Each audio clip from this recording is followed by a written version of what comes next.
Hello students, welcome back to the session of economics. आज का जो ये सेशन है इसमें हम पढ़ने वाले हैं फॉर्म्स ऑफ मार्केट के बारे में। आज हम पूरा का पूरा फॉर्म्स ऑफ मार्केट का जो चैप्टर नंबर 5 है उसको रिवाइज करने वाले हैं। ठीक है, तो मार्केट क्या होता है जनरली, तो आपको यहाँ पर मिल जाएगा। डायरेक्ट डायरेक्ट मार्केट माने हमारे जो नॉर्मल लैंग्वेज में जो होता है मार्केट का मतलब वो क्या होता है, कोई प्लेस या कोई लोकेलिटी जहाँ पर क्या किया जाता है, गुड्स एंड सर्विसेज, गुड्स बेचे जाते हैं या खरीदे जाते हैं। लेकिन इकोनॉमिक्स के टर्म्स में क्या होता है, market is a network of dealings between potential buyers and potential sellers. Buyers अलग होता है, पोटेंशियल बायर्स अलग होता है। कैसे सर? बायर, पोटेंशियल बायर क्या होता है? बायर माने जो अभी खरीद रहा है या खरीद चुका है, और पोटेंशियल बायर माने जो आगे जाके क्या बनने वाला है, बायर बनने वाला है। और सेलर माने, पोटेंशियल सेलर माने जो आगे जाके क्या बनने वाला है, पोटेंशियल सेलर बनने वाला है। ठीक है, तो एक at any point of time a market will exist. ये सारी चीजें होगी तो हम क्या बोलेंगे कि मार्केट है। तो क्या होना चाहिए? बायर होना चाहिए, सेलर होना चाहिए, दोनों होने चाहिए। बायर भी होना चाहिए, सेलर भी होना चाहिए। सिर्फ सेलर होगा या सिर्फ बायर होगा तो नहीं चलेगा। ठीक है, और एक प्रोडक्ट होना चाहिए या सर्विस होना चाहिए जो बेचा जाए या खरीदा जाए, उसका कोई प्राइस होना चाहिए। क्लोज कॉन्टेक्ट होना चाहिए between buyers and sellers. Knowledge होना चाहिए अबाउट मार्केट, नॉलेज होना चाहिए अबाउट मार्केट। तो मैंने क्या बोला, देखो 5 चीजें होनी चाहिए। एक तो बायर होना चाहिए, सेलर होना चाहिए, कोई प्रोडक्ट या सर्विस होनी चाहिए जो बेची जाए या खरीदी जाए, और उसकी कोई प्राइस होनी चाहिए। दोनों के बीच में क्लोज कॉन्टेक्ट होना चाहिए बायर और सेलर के बीच में, और दोनों को क्या होना चाहिए, नॉलेज होना चाहिए अबाउट मार्केट। समझा तुमको? ठीक है। अभी market on the basis of place होता है, टाइम होता है और कंपटीशन होता है। मार्केट को बांटा जाता है 3 चीजों के बेसिस पे। प्लेस के बेसिस पे कि कौन से प्लेस में हो रहा है मार्केट, टाइम और कंपटीशन। जो सबसे इंपॉर्टेंट है ना वो आपका कंपटीशन वाला पार्ट है। इसमें से मेजरली जो क्वेश्चन बन के आते हैं वो इसमें से आते हैं। प्लेस माने लोकल, नेशनल और इंटरनेशनल, माने कि गुड्स कहाँ बेचे जाते हैं उसके बेसिस पे मार्केट को डिटरमाइन किया जाता है। अभी समझो कि कोई गुड्स है जो लोकल एरिया में ही बेचे जाते हैं, सिर्फ कोई एक लोकेशन में बेचे जाते हैं, कोई अपने एरिया, कोई लोकल एरिया में बेचे जाते हैं, उसे क्या कहेंगे, लोकल।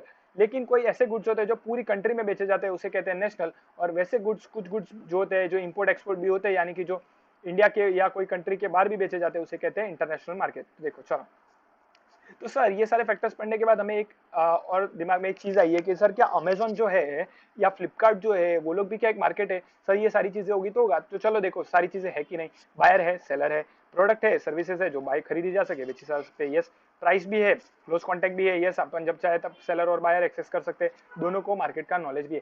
सर देखो मैं तुमको बोलूँ ना, जनरली तो नॉलेज अबाउट मार्केट है ना, जनरली बायर को नहीं होता है, और क्लोज कॉन्टेक्ट तो जनरली होता ही नहीं है। ठीक है, तो 2-3 चीजें होती है। ठीक है चलो, तो इस आगे जाते हैं। लोकल मार्केट, नेशनल मार्केट और इंटरनेशनल मार्केट। ठीक है, रीजन और एरिया, और इन अ गिवन कंट्री। और ये जो गवर्न होता है वो किसके होता है, रेगुलेशन ऑफ ओन कंट्री। और ये होता है अक्रॉस द नेशनल बॉर्डर्स। ठीक है, on the basis of time, time के बेसिस पे कुछ होते हैं market, very short period, short period और लॉन्ग पीरियड। शॉर्ट पीरियड क्या होते हैं, वेरी शॉर्ट पीरियड जो जनरली वीक्स वगैरह में होते हैं। उनका क्या होता है, जैसे कि वेजिटेबल्स है, हॉकर्स होते हैं, जो सब्जी मंडी वाले लोग होते हैं, उनका क्या होता है कि एक फिक्स स्टॉक होता है। क्या होता है? फिक्स स्टॉक होता है। सप्लाई जो होता है वो फिक्स होता है, उनका प्राइस जो है डिटरमाइन किया जाता है बाय डिमांड। तो वो क्या करते हैं, डिमांड से, यानी कि जितनी डिमांड है, जितने लोग खरीदने आ रहे हैं उसके बेसिस पे क्या करते हैं, वो लोग बेच देते हैं। अभी तुम लोग ने देखा होगा शाम के टाइम पे अगर तुम जाओ ना वेजिटेबल शॉप वगैरह पे या फ्रूट्स के दुकान पे, तो वो लोग क्या करते हैं, जो लास्ट क्लास में ना क्या होता है, जो स्टॉक बड़ा बचा पड़ा है उनको लगता है कि खराब हो जाएगा, तो वो क्या करते हैं, एकदम सस्ते प्राइस पे दे देते हैं। कभी कभी तो वो लोग जो है फ्री में भी बांट देते हैं चीजें। ठीक है, तो वो क्या करता है, डिमांड के बेसिस पे डिसाइड होता है। और वो क्या होता है, वीक्स के लिए होता है। वेरी शॉर्ट मार्केट जो होता है वो किसके लिए होता है, कुछ दिनों के लिए, या कोई मार्केट वीक्स के लिए होता है। और उसका सप्लाई जो होता है वो फिक्स होता है, और प्राइस डिटरमाइन किया जाता है बाय डिमांड। चलो नेक्स्ट, शॉर्ट पीरियड क्या होता है, 1 साल से कम के लिए होता है। फॉर एन एग्जाम्पल सर, इसका कोई एग्जाम्पल दो। एक एग्जाम्पल इसका होता है, दिवाली में जब पटाखे होते हैं या मकर संक्रांति में आप देखोगे तो क्या होता है, काइट्स वगैरह का जो बिजनेस होता है वो इसमें आ जाएगा। उसका जो मार्केट होगा वो शॉर्ट पीरियड का होता है, ओनली लेस देन 1 ईयर का होता है। एडजस्टमेंट किया जा सकता है इनपुट्स में, like labour, to increase the supply of goods and services. Goods and services का जो सप्लाई है वो आप बढ़ा सकते हो या कम कर सकते हो, कैसे, लेबर के चेंजेस करने की वजह से। और लॉन्ग पीरियड जो होता है वो क्या होता है, जनरली 1 साल से ज्यादा के लिए होता है, 5 साल तक होता है। और ये आपको मैच द कॉलम में या फिल इन द ब्लैंक में भी आ सकता है ये चीज। ठीक है, और जो वेरी लॉन्ग पीरियड होता है वो 5 साल से ज्यादा के लिए होता है। समझा तुमको? चलो, on the basis of competition, competition के बेसिस पे होता है, उसे क्या कहते हैं, 2 टाइप का होता है कंपटीशन के बेसिस पे। देखो, एक होता है परफेक्ट और एक होता है इम्परफेक्ट। एक होता है परफेक्ट और एक होता है इम्परफेक्ट। इम्परफेक्ट में 3 चीज, मोनोपोली, ओलिगोपोली और एक होता है मोनोपोलिस्टिक। मोनो परफेक्ट कंपटीशन क्या होता है, competition among sellers and buyers is the most important criteria for classification. तो सारे फैक्टर्स अगर होंगे ना तो उसे क्या कहेंगे, परफेक्ट कंपटीशन। तो सारे फैक्टर्स होंगे उसे क्या कहेंगे, परफेक्ट कंपटीशन, और उसमें से एक दो मिसिंग होंगे तो उसे हम क्या कहेंगे, इम्परफेक्ट कंपटीशन। तो सारे परफेक्ट कंपटीशन क्या होता है, is an ideal and imaginary concept. Imaginary concept सारी चीजें अवेलेबल हो, ये तो पॉसिबल ही नहीं है, ये एक्चुअल केस नहीं है, rather than an actual market. ये क्या है, इमेजिनरी इमेजिनरी सिचुएशन है। Perfect competition market is one in which the number of buyers and seller क्या होते हैं, वेरी लार्ज होते हैं। All the buyers and sellers are engaged in buying and selling homogenous product. Homogenous product माने एक जैसा product, ठीक है, विदाउट एनी रिस्ट्रिक्शन। होमोजेनस माने सारे शेप, साइज, कलर सब क्या होता है, सेम, मतलब same. Moreover both buyers and seller possess perfect knowledge of market condition. दोनों का तो जनरली होता नहीं है, सेलर को भी पता होता है बट बहुत सारी कम चीजें पता होती है। टैक्सेशन का कॉन्सेप्ट वो सब जनरली सेलर को नहीं पता होता है, और बायर को तो मेजोरिटी चीजें नहीं पता होती है। तो फीचर्स क्या होंगे परफेक्ट कंपटीशन के, पहला तो large number of buyers and seller, बहुत सारे सेलर्स होंगे और बहुत सारे बायर्स भी होंगे। सब क्या बेच रहे हैं, होमोजेनस प्रोडक्ट। होमोजेनस प्रोडक्ट माने क्या होता है, identical in size, design, colour, taste etcetera. All the process, all the जो भी प्रोडक्ट है जितने भी है वो क्या है, एक दूसरे के परफेक्ट सब्स्टिट्यूट होंगे, माने एक की जगह पे दूसरा चल सकता है। फ्री एंट्री एंड एग्जिट, जिसको अगर उसको क्या लगता है, होप फॉर प्रॉफिट है तो एंटर कर लेगा, अगर उसको पॉसिबिलिटी ऑफ लॉस लगता है तो क्या कर देगा, मार्केट छोड़ के चला जाएगा, will leave the market. Single price, ये लोग मोनोपोलिस्टिक में क्या होता है, ये लोग को जो बोला जाता है वो प्राइस टेकर बोला जाता है और ना कि प्राइस मेकर। इसमें होता क्या है, जो मार्केट में प्राइस चल रहा है वही आपको एक्सेप्ट करना पड़ता है और उसी पे आपको बेचना पड़ता है। परफेक्ट नॉलेज ऑफ मार्केट, ऐसा माना जाता है कि बायर और सेलर दोनों करते हैं, क्या perfect knowledge of market possess करते हैं, ठीक है। और एक perfect mobility of factors of production. Mobility होती है फैक्टर्स ऑफ प्रोडक्शन में, यानी कि उसको मूव किया जा सकता है, बढ़ाया जा सकता है, कम कर सकते हैं। Mobile not only geographically but also occupationally, मतलब एक जगह से दूसरी जगह पे लेके जाया जा सकता है। फॉर एन एग्जांपल, लेबर को मुंबई से दिल्ली लेके जाया जा सकता है, वो सारी चीजें, बट ये प्रैक्टिकली पॉसिबल नहीं है। इसके लिए मोनोपोलिस्टिक का जो परफेक्ट कंपटीशन है वो क्या है, एक इमेजिनरी कॉन्सेप्ट है। एब्सेंस ऑफ ट्रांसपोर्ट कॉस्ट, ये ऐसा मानते हैं कि यहाँ पर कोई ट्रांसपोर्ट कॉस्ट नहीं आता है। The assumption will lead to uniformity in price, ठीक है, ओके। नो गवर्नमेंट इंटरवेंशन, कोई गवर्नमेंट का इंटरवेंशन नहीं होता, उसे हम क्या कहते हैं, laissez faire policy is an important feature of perfect competition. इसमें मानते हैं कि गवर्नमेंट कोई भी चीज में इंटरवेंशन नहीं करती है। और सर मैं आपको एक सच बात बताऊं तो इंडिया जैसी कंट्री में ये बिल्कुल भी पॉसिबल नहीं है जहां पर गवर्नमेंट अपनी टांग ना अड़े, ठीक है। Price determination under perfect competition, perfect competition में प्राइस डिटरमाइन कैसे होता है, interaction of law, interaction of demand and supply determine price of a commodity in perfect competition. इसको क्या बोला जाएगा, इक्विलिब्रियम प्राइस, ठीक है। ये एक टेबल दिया आप देखो, इसमें दो चीजें, एक तो एक्चुअली तीन चीजें, एक तो प्राइस दिया है और एक दिया है डिमांड और सप्लाई। दो चीजें याद करो, डिमांड और सप्लाई। जब जब प्राइस बढ़ता है तो डिमांड कम होता है, जब जब प्राइस कम होता है तो डिमांड बढ़ता है, और वैसा ही उसका जो रिवर्स केस है वो सप्लाई के साथ होता है। कैसे सर, जब जब प्राइस बढ़ता है तो सप्लाई बढ़ता है, जब जब प्राइस कम होता है तो सप्लाई कम होता है। क्वांटिटी डिमांडेड हमें कस्टमर के पॉइंट ऑफ व्यू से पढ़ना है, और सप्लाई जो है हमें दुकानदार के पॉइंट ऑफ व्यू से पढ़ना है। तो देखो जैसे जैसे क्या हो रहा है, प्राइस इंक्रीज हो रहा है, 100 रुपया, 200, 300, 400, 500, तो डिमांड जो है क्वांटिटी वो क्या होता जा रहा है, कम होता जा रहा है, 5, 4, 3, 2, 1। और जो उसका क्वांटिटी सप्लाई जो है वो ज्यादा होता जा रहा है, 1, 2, 3, 4, 5। समझा तुमको। तो होता क्या है, एक ऐसा पॉइंट आएगा ना जहाँ पर क्या होगा, 3,000 रुपए जो एक पॉइंट है वहां पर क्या होगा, डिमांड और सप्लाई सेम हो जाएगा, उसे क्या कहा जाता है, इक्विलिब्रियम। क्या बोला जाता है, इक्विलिब्रियम। और उसके ऊपर जब डिमांड क्या है, सप्लाई से ज्यादा है, यहाँ पर देखो ना 5,000, 1,000 से ज्यादा है, 4,000, 2,000 से ज्यादा, और इसके बाद क्या होगा, जो डिमांड है ना वो सप्लाई से कम हो जाएगा, ठीक है। तो उसे, तो तीन केस बन गए, ठीक है। तो ये स्टेट्स, ठीक है, समझा तुमको। ये डिमांड, और इसको क्या बोलेंगे, इक्विलिब्रियम प्राइस बोलेंगे 300 रुपए को, और supply is greater than demand. समझा तुमको, ठीक है। प्राइस डिटर्मिनेशन इज, और ये इसको ग्राफिकली भी समझाने की कोशिश की है। तो ये तुम लोग देखते हो ना कि सप्लाई का कब ऐसे जाता है और डिमांड का कब ऐसे आता है, तो दोनों को क्या हो गया, ये एक इंटरेक्शन हो गया, और ये पॉइंट को हम क्या बोलेंगे, demand is equal to supply, और यही को उसको क्या बोलेंगे, इक्विलिब्रियम पॉइंट। और ये पॉइंट पे क्या होगा, यहाँ पर सप्लाई ज्यादा है डिमांड से, और यहाँ पर क्या है, डिमांड ज्यादा है सप्लाई से। समझा तुमको, चलो। इम्परफेक्ट कंपटीशन, इम्परफेक्ट कंपटीशन माने कुछ तो भी फीचर्स है जो परफेक्ट कंपटीशन के एक या दो नहीं होंगे। सबसे पहला है मोनोपोली। मोनोपोली में सबसे पहले परफेक्ट कंपटीशन में क्या फीचर था कि बहुत सारे सेलर होते हैं, बहुत सारे बायर होते हैं। मोनोपोली में क्या होगा, एक ही सेलर होगा और बहुत सारे बायर होंगे। सारी चीजें कहां से डेरा हुई है, ग्रीक वर्ड मोनो। मोनोपोली में दो वर्ड है, मोनो और पोली। मोनो माने सिंगल और पोली माने सेलर, ठीक है। तो सिंगल सेलर होगा, बहुत सारे बायर होंगे।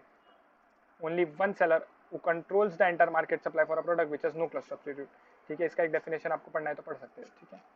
Single seller, no close substitute, यानी कि उसको वो जैसा प्रोडक्ट बनाता है उसका दूसरा कोई चॉइस नहीं है जो लोगों को खरीदना पड़ेगा। वो एक ही प्रोडक्ट है जो खरीद सकते हैं, बाकी उसके जैसा कोई और प्रोडक्ट बनाता नहीं है। ये सर ऐसा कब हो सकता है, ये ना हमारा जनरल एग्जांपल है वो इंडियन रेलवे का। इंडियन रेलवे जो है ना वो रेलवे का सर्विस देता है, वैसा इंडिया में और कोई ऐसा सर्विस दे नहीं पाता है, ठीक है। बैरियर्स टू एंट्री, एंट्री के लिए सर आप बैरियर से आप जनरली ये इंडस्ट्री में एंटर नहीं कर सकते। जहाँ पर कोई चीज़ों में मोनोपोली है क्योंकि उसके लिए तो मोनोपोली है, ठीक है। एंट्री ऑफ राइवल्स, क्योंकि लीगल, नेचुरल, टेक्नोलॉजिकल बैरियर्स होते हैं। फिर complete control over the market supply. इनका जो मोनोपोलिस्ट होते हैं उनका क्या होता है, पूरा का पूरा क्या होता है, होल्ड होता है over the market, is the sole producer और seller of the product. Price maker, इनको क्या कहा जाता है, प्राइस मेकर। जो परफेक्ट कंपटीशन होते हैं ना, उसमें क्या होता है, प्राइस टेकर होते हैं। वो क्या होता है कि जितने भी सेलर है वो क्या करते हैं, एक प्राइस पे बेचते हैं, हमें भी क्या करना पड़ेगा, वो प्राइस पे बेचना पड़ेगा, वरना हम क्या हो जाएंगे, इंडस्ट्री से बाहर हो जाएंगे। अगर हम उनसे ज्यादा प्राइस चार्ज करने की कोशिश करेंगे तो लोग हमसे कुछ खरीदेंगे ही नहीं। और यहाँ पर मोनोपोली में कैसा होता है कि हम अकेले ही बेचने वाले, तो हम जो चाहे वो प्राइस पे क्या कर सकते हैं, बेच सकते हैं। प्राइस डिस्क्रिमिनेशन, प्राइस डिस्क्रिमिनेशन माने क्या होता है बताएं, अलग अलग लोगों को क्या करते हैं, अलग अलग प्राइस पे वो क्या करते हैं, चार्ज करते हैं। वो क्या अलग अलग प्राइस चार्ज करते हैं, अलग different prices to different consumer for the same product on the basis of time place. यानी कि मुंबई में अलग प्राइस पे बेचेंगे, दिल्ली में अलग प्राइस पे बेचेंगे, वो सारी चीजें, ठीक है। और एक इंडियन रेलवे का मैं आपको एक एग्जांपल दूं तो सीनियर सिटीजन और बच्चे लोग होते हैं उनको कंसेशन देते हैं, बाकी लोगों को नहीं देते। No distinction between form and industry. Monopolies में क्या होता है कि अकेला ही बंदा है जो पूरा मार्केट में, पूरी कंट्री में एक इंडियन रेलवे ही है जो सप्लाई करते हैं, तो रेलवे की कोई इंडस्ट्री नहीं है, वो अपने आप में इंडियन रेलवे ही क्या एक इंडस्ट्री है। टाइप्स ऑफ मोनोपोली, मोनोपोली के कुछ टाइप्स होते हैं। पहला प्राइवेट मोनोपोली, जो कौन करता है, इंडिविजुअल या प्राइवेट बॉडी करती है जो मोनोपोली क्रिएट, उसे कहते हैं प्राइवेट मोनोपोली। एग्जांपल किसका है, टाटा ग्रुप का। दूसरा है पब्लिक मोनोपोली। पब्लिक मोनोपोली जो control and operated by the government होता है उसे क्या कहते हैं, public monopoly. It is usually welfare oriented, for example Indian railway, ठीक है। जनरली किसके लिए होता है, वेलफेयर के लिए होता है। लीगल मोनोपोली, जो लीगल मोनोपोली जिससे आती है, ट्रेडमार्क, कॉपीराइट वगैरह वगैरह से आती है। फॉर एग्जांपल अमूल के प्रोडक्ट्स के वो लोग ने क्या कर लिया है, कॉपीराइट वगैरह ले लिए कि उसके जैसा कोई और यूज नहीं कर सकता। मैं और एक एग्जांपल आपको दूं, हाइड एंड सीक का। जो हाइड एंड सीक का जो बिस्किट आता है उसका कुछ जो शेप है वो कोई और यूज नहीं कर सकता है। फिर एक नेचुरल मोनोपोली। नेचुरल मोनोपोली यानी कि क्या होता है, कुछ चीजें जो नेचर के बेसिस पे डिपेंडेंट होती है। कैसे, जैसे कि ये जो अपना एग्रीकल्चर इंडस्ट्री है पूरा वो किस पे, नेचर पे डिपेंडेंट है कि अगर बारिश अच्छी हुई तो होगा, वरना नहीं होगा। तो वो क्या है, पूरा monopoly basis on the created on the basis of natural conditions, ठीक है। और नेक्स्ट होता है सिंपल मोनोपोली। सिंपल मोनोपोली माने क्या होता है, सेलर और जो फर्म चार्जेस है uniform price for its products to all the buyers. Discriminating monopoly. Discriminating monopoly firm charges different prices to different buyers for the same product. तो ऐसा कब होता है सर, डिस्क्रिमिनेटिंग मोनोपोली या प्राइस डिस्क्रिमिनेशन के चार type है। एक पर्सनल, पर्सनल माने जो डॉक्टर है अगर समझो, वो अलग अलग पेशेंट को अलग अलग प्राइस चार्ज करता है प्लेस वाइज। कोई एक बंदा जो है, कोई कोई इंडस्ट्री है या कोई फर्म है, वो क्या करती है, गांव खेड़े में कम प्राइस चार्ज करती है और सिटी में ज्यादा चार्ज करती है। टाइम बेसिस पे जो बस सर्विसेज होती है वो क्या करती है, दिन में कम चार्ज करती है और रात को ज्यादा चार्ज करती है, क्योंकि नाइट ड्राइवर्स जनरली मिलते नहीं है। यूज इलेक्ट्रिसिटी क्या करते हैं, जो अपन जो घर में जो इलेक्ट्रिसिटी आती है उसके लिए कम चार्ज करते हैं, और जो इंडस्ट्री या फैक्ट्रीज में यूज होती है उसके लिए ज्यादा चार्ज करते हैं, क्योंकि उनको ज्यादा क्वांटिटीज में चाहिए होती है। और मोनोपोंसी, और मोनोपोंसी क्या होता है, एक कॉन्सेप्ट है जो क्या है, कन्वर्स है मोनोपोली का। वहां पे क्या होता है, सिर्फ बायर अकेला होता है और सेलर बहुत सारे होते हैं, ठीक है। बायर अकेला होता है, सेलर बहुत ज्यादा होते हैं। एक होता है ओलिगोपोली। ओलिगोपोली माने, ओलिगो माने ओलिगोपोली वापस अगेन ग्रीक वर्ड से डिराइव हुआ है। ओलिगो और poly, poly means sellers and oligo means few, oligo means few, ठीक है। ये कहाँ होता है, जहाँ पे फ्यू सेलर्स होते हैं, लेकिन मोनोपोली में एक ही होता है। यहाँ पे कितने होते हैं, फ्यू होते हैं, थोड़े होते हैं, ठीक है। और होमोजेनियस प्रोडक्ट बेचने का ट्राई करते हैं, डिफरेंशिएटेड प्रोडक्ट होता है। फ्यू सेलर्स, फ्यू फर्म्स या सेलर, सेलर का फ्यू होते हैं, ज्यादा नहीं होते, और एक भी नहीं, एक से ज्यादा होते हैं लेकिन होते हैं, और बहुत ज्यादा भी नहीं होते। इंटरडिपेंडेंट होते हैं, एक दूसरे पे डिपेंडेंट होते हैं। इसका जो बेस्ट एग्जांपल है ना, वो आपका मोबाइल कंपनीज है, जो सर्विस प्रोवाइडर है, जियो, फिर आइडिया, वोडाफोन, वो सारे लोग आ जाएंगे। ये लोग का एडवर्टाइजिंग जो बहुत ज्यादा होता है, आपने देखा होगा ना, वो एयरटेल वाली लड़की किधर भी घूम जाती है ना, कभी कभी थिएटर में से निकलती है, कभी पहाड़ पे चढ़ जाती है, वो सारी चीजें। फिर एंट्री बैरियर, इसमें ना जनरली कोई एंट्री का जो होता है वो बैरियर होता है। एग्जिट आप जब चाहो तब इंडस्ट्री, आपको बिजनेस नहीं करना है तो निकल जाओ, लेकिन इस इंडस्ट्री में आने के लिए ना बहुत प्रॉब्लम होता है। फिर lack of uniformity, lack of uniformity माने क्या होता है, कभी कोई फॉर्म बहुत छोटा है, कभी कोई फॉर्म बहुत बड़ा है। जैसे कि क्या होता है, एयरसेल का तुमने एग्जांपल देखा होगा, छोटे छोटे। फिर बीपीएल करके कंपनी थी, लूप लूप जिसको बोलते थे, और एक उसके सामने एयरटेल और जियो है, जो बहुत सारा बहुत बड़ी कंपनी है, और वो जो है बहुत छोटी कंपनी थी। फिर एक होता है अनसर्टेनिटी, कभी भी कुछ भी हो जाता है, जैसे कि वोडाफोन और आइडिया का मर्ज हो गया, वैसे कभी भी कुछ भी हो सकता है। Last is monopolistic competition. Monopolistic competition में क्या होता है, ये जो है वेरी रियलिस्टिक होता है। इसका तुमको एग्जांपल देखना है ना, तुम क्या है दिमाग में रखो, सैनिटाइजर जो है उसको दिमाग में रखो, या फिर जो आपका घर पे जो क्लीन करने वाली चीजें आती है, एफएमसीजी के प्रोडक्ट्स है, वो आपको ध्यान में रखने। मोनोपोलिस्टिक कंपटीशन क्या होता है, refers to competition among a large number of sellers. यानी कि जो ये अपना ओलिगोपोली है उससे ज्यादा सेलर्स होंगे, और यानी कि बहुत ज्यादा सेलर्स होंगे प्रोड्यूस करेंगे close but not perfect substitute, जो एक दूसरे के जैसा प्रोडक्ट बनाएंगे लेकिन एक दूसरे की जगह पे यूज कर सके, यानी कि परफेक्ट सब्स्टिट्यूट नहीं होंगे, क्लोज सब्स्टिट्यूट होंगे। Fairly large number of sellers, features क्या है, fairly large number of buyer, बहुत सारे सेलर, बहुत सारे बायर्स। प्रोडक्ट डिफरेंशिएशन, अपने अपने प्रोडक्ट को है ना वो लोग अलग अलग बताने की कोशिश करते हैं, जैसे कि तुम लोग ने देखा होगा ना कितने सारे एडवर्टाइजमेंट्स आते हैं ना। फिर फ्री एंट्री एंड एग्जिट, जब भी मर्जी था हो तब आ जाओ इंडस्ट्री में, जब भी मर्जी था हो निकल जाओ। सेलिंग कॉस्ट यानी कि एडवर्टाइजिंग वगैरह का बहुत कॉस्ट लगता है इनको, तो एक और फीचर है इसका। और क्लोज सब्स्टिट्यूट, यानी कि ये लोग है ना एक दूसरे का क्लोज सब्स्टिट्यूट बनाते हैं लेकिन पूरा पूरा नहीं बना सकते। जैसे कि सोप का तुम लोग देखो तो नीम के जो सोप है या तुलसी के सोप, वो अलग अलग कंपनीज बनाती है लेकिन दोनों का सेम नहीं होता, थोड़ा बहुत डिफरेंट होता ही है।